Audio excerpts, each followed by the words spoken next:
Ladies and gentlemen, at a moment when the global financial system is under pressure to move faster, cheaper, and more transparently than ever before, one digital asset is quietly forcing banks, regulators, and investors to confront uncomfortable questions about the future of money.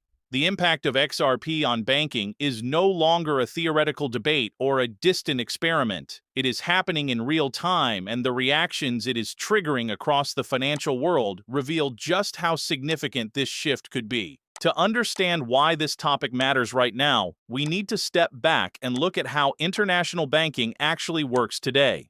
Cross-border payments remain one of the most inefficient parts of the global financial system. Transactions can take days to settle. Costs are often unpredictable, and liquidity is locked up in nostro and vostro accounts across multiple jurisdictions. For decades, this inefficiency was accepted as the cost of doing business, largely because there was no viable alternative to the established infrastructure dominated by correspondent banking networks and messaging standards. That acceptance is now being challenged. This is where XRP enters the conversation and why reactions to it have grown stronger, not weaker, over time. XRP was designed with a specific use case in mind, facilitating fast, low-cost, cross-border value transfer without relying on layers of intermediaries. Unlike many crypto assets that emerged primarily as speculative instruments, XRP's narrative has always been closely tied to financial institutions and real-world payment flows. That alone sets it apart and explains why banks pay attention to it, even when public commentary appears cautious or dismissive. Much of this conversation revolves around the ecosystem built by Ripple, the company most closely associated with XRP. Ripple's strategy has consistently focused on working with banks, payment providers, and financial institutions rather than attempting to replace them outright. This approach has sparked both interest and suspicion. Supporters argue that integration, not disruption for its own sake, is how meaningful financial change actually happens. Critics counter that any system touching traditional finance risks being constrained by regulation and institutional inertia. Both perspectives are worth considering, and both are shaping the strong reactions we are seeing today. What intensifies those reactions is the comparison to existing global payment rails. For decades, systems like SWIFT have served as the backbone of international banking communication. While reliable, these systems were never designed for real-time settlement or for the kind of transparency modern markets increasingly demand. XRP-based solutions challenge the assumption that messaging and settlement must be separate, slow, and expensive processes. When banks see even the possibility of reducing settlement times from days to seconds, the implications extend far beyond operational efficiency. They touch liquidity management, risk exposure, and even monetary policy transmission. Naturally, such implications provoke strong reactions. Some banks see opportunity, particularly in emerging markets where liquidity constraints and high remittance costs are daily realities. Others see risk, especially in jurisdictions where regulatory clarity around digital assets is still evolving. Regulators themselves are split between encouraging innovation and preserving financial stability. This tension is precisely why XRP's impact on banking has become such a charged topic. It sits at the intersection of technology, regulation, and entrenched financial power structures. As we move forward in this discussion, the key question is not whether XRP will replace the current banking system overnight, because that was never the realistic goal. The real question is whether it forces incremental but irreversible change in how banks think about speed, liquidity, and global connectivity. And if that change is already underway, what does it mean for institutions that adapt early versus those that wait on the sidelines?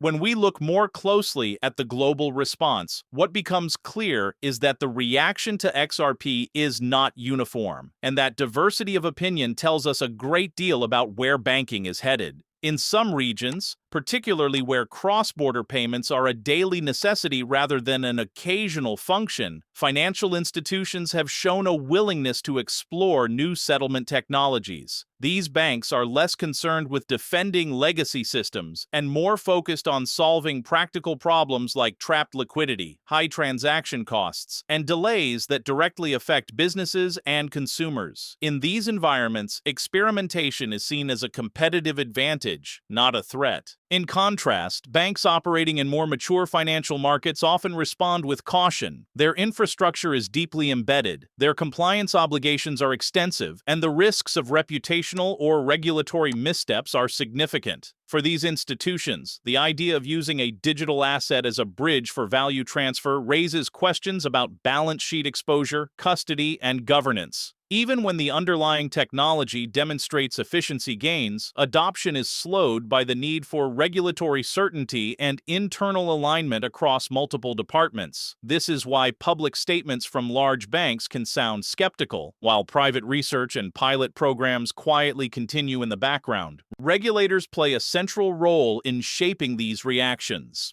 Some supervisory bodies view blockchain-based settlement as a potential upgrade to financial market infrastructure, provided it operates within clear legal frameworks. Others remain concerned about volatility, consumer protection, and systemic risk.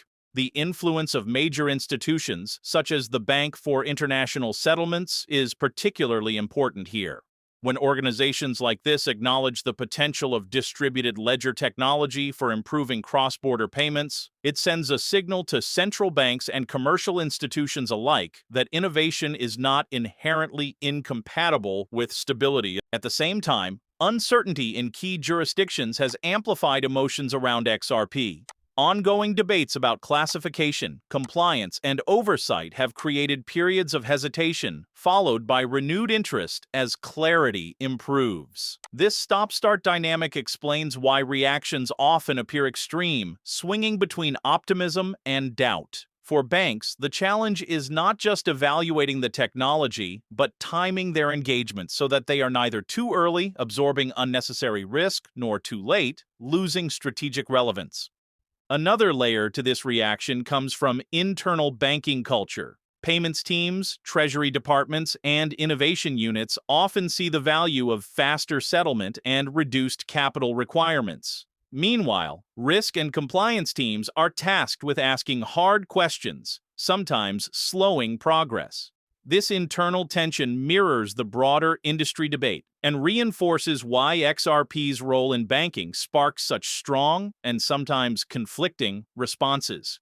It is not simply about technology, it is about institutional identity and the pace of change. As these regional and institutional reactions continue to evolve, they set the stage for a deeper question. What happens when real-world usage data begins to outweigh theoretical concerns? That is where the conversation becomes even more interesting, because evidence has a way of reshaping opinions that arguments alone cannot. To truly grasp the significance of XRP's impact on banking, we need to examine real-world use cases that move beyond theory and into operational reality.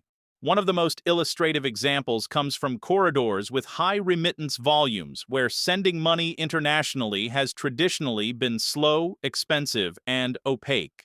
Banks and payment providers that have tested XRP as a bridge asset report settlement times dropping from multiple days to just a few seconds, with transparency that allows both sender and receiver to track funds in real time. This is more than a marginal improvement. It fundamentally changes the experience of cross-border transactions for consumers and businesses alike. Beyond speed, liquidity management is another area where XRP demonstrates tangible value. In traditional correspondent banking, capital is tied up in accounts across multiple jurisdictions to facilitate settlement. This can create significant inefficiencies and opportunity costs. By using XRP as a bridge currency, institutions can free up liquidity, reducing the need to pre-fund accounts and lowering operational costs. For a bank managing billions in international payments daily, these savings are material, and they highlight why adoption is not just about curiosity. It's about economic incentive.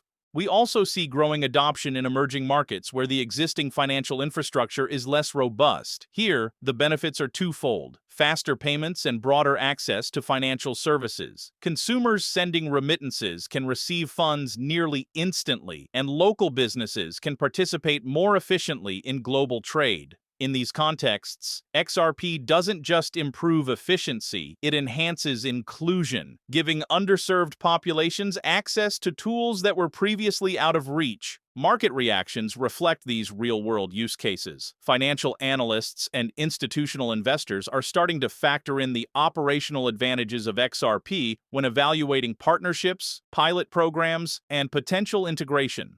It's a subtle but meaningful shift. The conversation moves from speculative price movements to utility and adoption metrics. That shift also explains why strong reactions, both supportive and skeptical, persist. For some market participants, XRP represents the next evolution in payment infrastructure. For others, it is a test case highlighting the friction between innovation and entrenched systems. It is important to note that even as these use cases gain traction, they do not exist in isolation. Each pilot program or partnership generates lessons for the broader market, influencing regulatory perspectives, competitor strategies, and even central bank thinking. Banks observing early adopters are forced to ask whether waiting carries the greater risk, missing out on efficiency gains and strategic positioning, or moving too fast into an uncertain regulatory landscape. Perhaps most compelling is that these real-world examples begin to reshape narratives. When a bank successfully uses XRP for high-volume transactions with demonstrable savings and reliability, it challenges the long-standing assumption that cryptocurrencies are inherently volatile, speculative, or unsuitable for mainstream finance. This narrative shift is gradual but powerful, creating an undercurrent of anticipation and sometimes anxiety in traditional financial circles. Looking ahead, the long-term implications of XRP on banking could be profound, even if the transformation is gradual rather than instantaneous. What we are witnessing is not a sudden disruption, but a slow, steady pressure on traditional systems to evolve. As banks experiment with XRP and observe the operational efficiencies it can deliver, the benchmark for what constitutes acceptable cross-border payments begins to shift. Institutions that ignore these developments risk falling behind in both technology adoption and customer expectations, particularly as competitors leverage faster settlement and lower costs to gain market share. One key area to watch is how XRP could influence the structure of global payment networks. Traditionally, correspondent banking has relied on a web of intermediaries to move money internationally, a model that is inherently inefficient and opaque. XRP introduces the possibility of a leaner, more direct settlement layer, which could reduce reliance on intermediaries without eliminating the role of banks entirely. This raises questions about the future distribution of value and responsibility in the financial system. Will banks act primarily as facilitators of liquidity and compliance, or will they seek to reclaim roles they have ceded to technology? Another critical consideration is the regulatory landscape. Banks operate in a heavily regulated environment, and any long-term adoption of XRP will require clarity on legal status, reporting obligations, and risk management. Yet this challenge also presents an opportunity. By working with regulators during pilot programs and proving that digital assets can coexist with existing compliance frameworks, institutions have the chance to shape rules in ways that support innovation rather than stifle it. Strong reactions from regulators are not merely obstacles. They are signals of the system adapting to new realities. Investor and market perception will also play a subtle but important role.